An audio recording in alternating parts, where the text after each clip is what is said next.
The Jesse Blake Sports Report with Jesse Blake.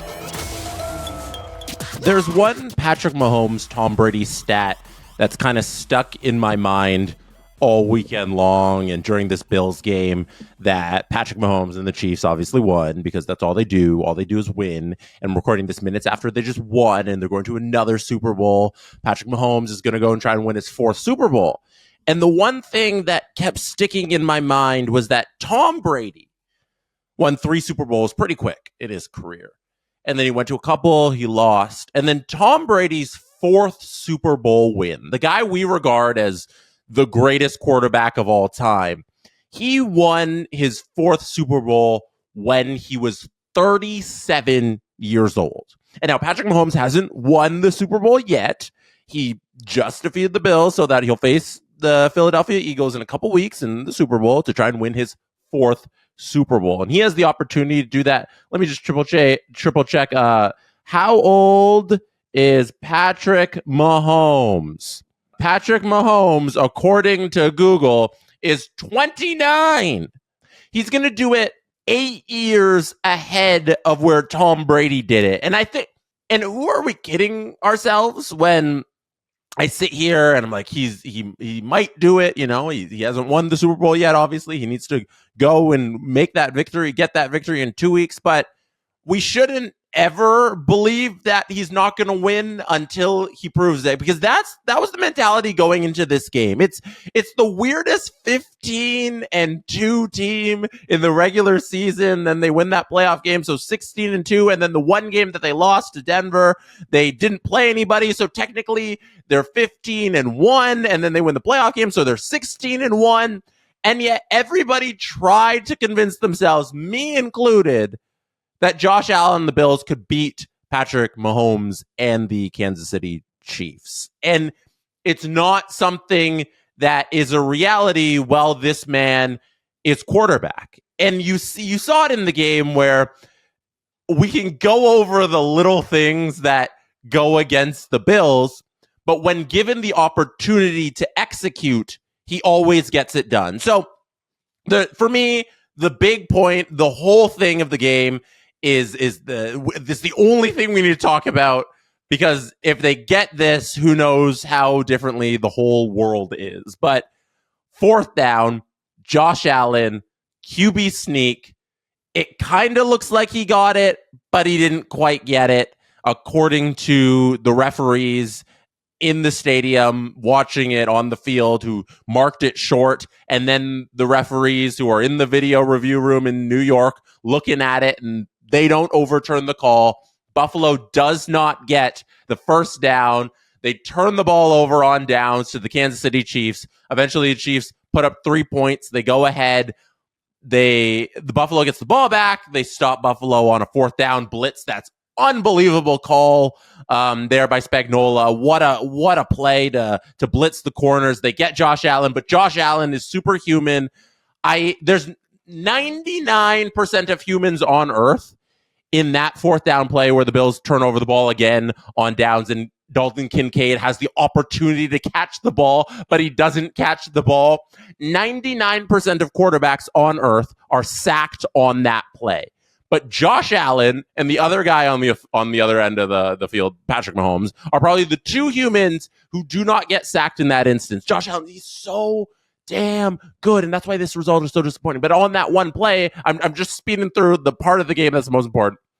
Josh Allen on that one play goes back. He manages somehow to pick up on that blitz so quickly, run all the way back, throw a pop fly in the air that is to Dalton Kincaid, who then cannot catch the ball. And essentially that's where the season ended for the Bills. But there was another opportunity for the Bills defense to stop the Chiefs and get the ball back. And out of sheer luck, they got 2 shots at it, because initially the Kansas City Chiefs had the ball and the Buffalo Bills had 3 timeouts. So you stop them 3 times. They were going to run the ball 3 times up the middle, stop them, call 3 timeouts, get the ball back. They punt, whatever. Josh Allen gets like 50 seconds on the clock to hopefully get a field goal, tie the game, force it to overtime, maybe get a TD.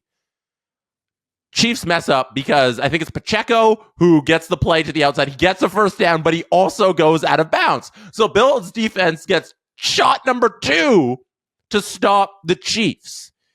And this is where we get back to the original conversation, in that when given the opportunity to execute, there has never been a moment in time during this three-peat that Patrick Mahomes did not successfully execute.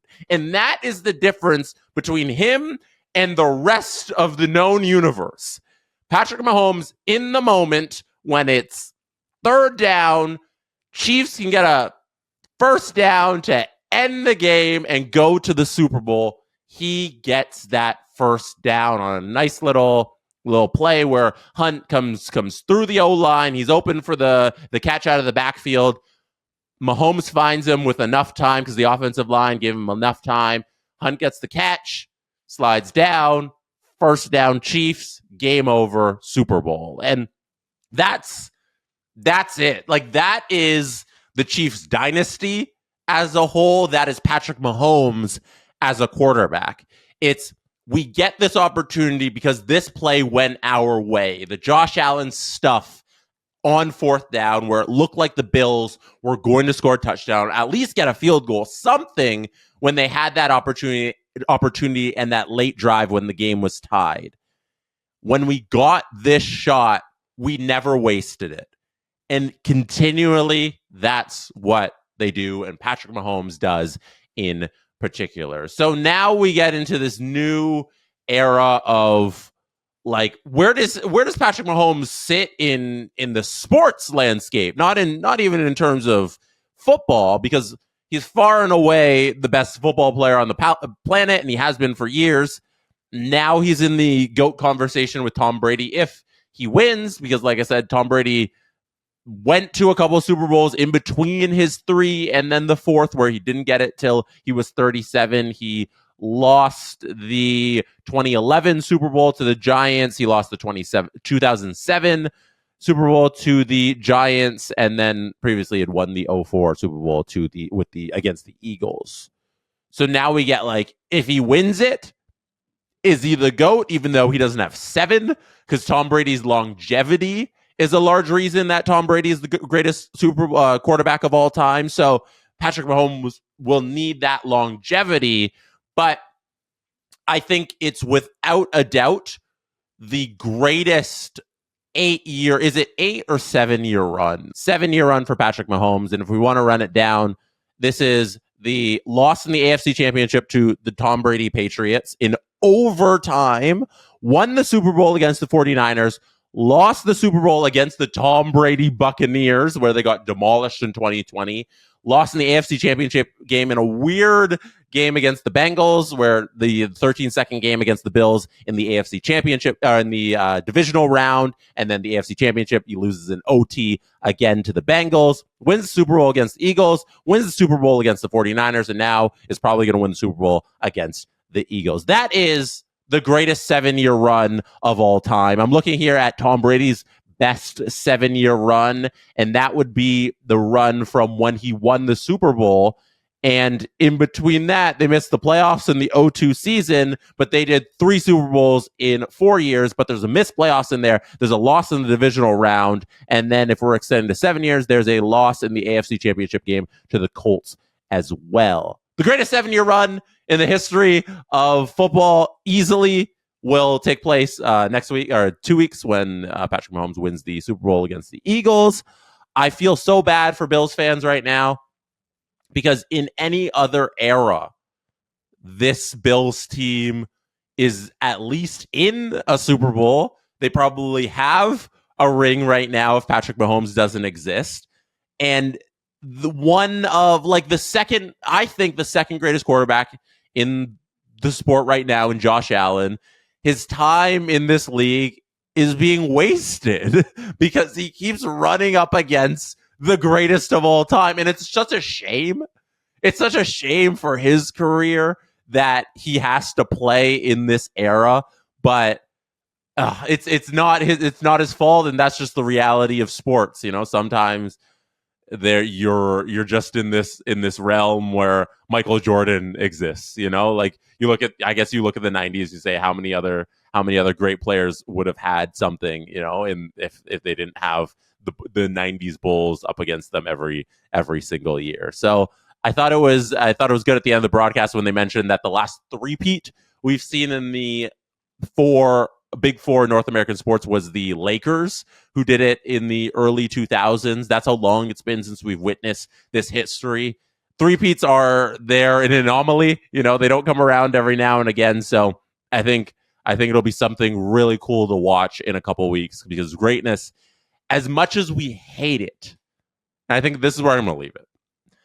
As much as we hate watching the Kansas City Invitational, as I mentioned, Nick Wright likes to call it, in the AFC Championship game, as much as we love rooting against the big giant and watching them lose, and how the entire world, for the worst reasons ever, thought that the Bills could get it done, as much as we love rooting against the Chiefs, watching greatness is why we watch sports. We watch sports for the athletes who are so much better than the 0.001% of athletes, because this is the top of the world in athletic performance in the individual sport that they play in. This is the top of the world in football, and we are watching somebody who is on top of that world. And that is, at the end of the day, what we remember most about sports. It's the Michael Phelps of the world. It is the Michael Jordan, Kobe Bryant, LeBron James, Connor McDavid, and his skill. No championships, but the MVPs, the Hart trophies, and the skill we watch. Sidney Crosby, so that people don't get mad when I say Connor McDavid. The Sidney Crosby, Wayne Gretzky, the greatest players of all time. And we are witnessing one of them right now. And we are lucky to be witnessing that player play football. So that's where I'm going to leave it. Chiefs are going to win the Super Bowl in 2 weeks.